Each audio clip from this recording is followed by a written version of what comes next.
বর্ষা এলেই অন্যরকম রূপ নেয় ঝালকাঠির ভীমরুলি খাল। চারপাশের সবুজের মাঝে খাল জুড়ে তখন দেখা মেলে সারি সারি নৌকার। নৌকাভর্তি পাকা আধা পাকা পেয়ারা নিয়ে ভোর থেকেই খালে জড়ো হতে থাকেন চাষিরা। নৌকাতেই চলে পেয়ারা বেচাকেনা, দরদাম ও পাইকারি লেনদেন।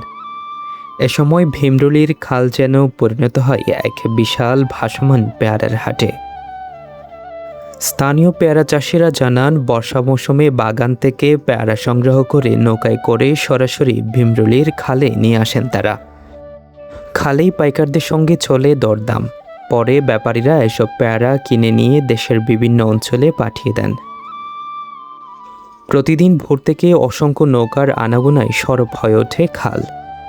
একদিকে চাষিরা ব্যস্ত পণ্য নিয়ে, অন্যদিকে পাইকাররা ব্যস্ত পছন্দের পেয়ারা কিনতে।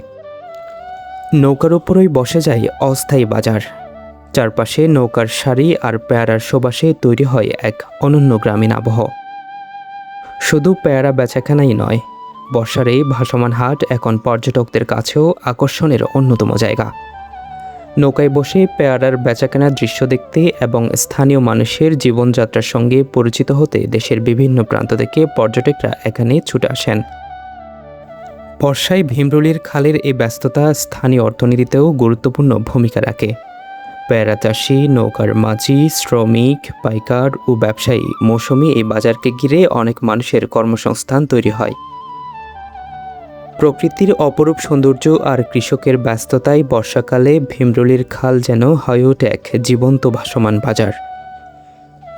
নৌকায় নৌকায় পেয়ারা, বেচাকেনার ব্যস্ততা আর পর্যটকদের কোলাহল সব মিলিয়ে বর্ষার ভীমরুলি যেন গ্রাম বাংলার এক অনন্য রূপকথার দৃশ্য।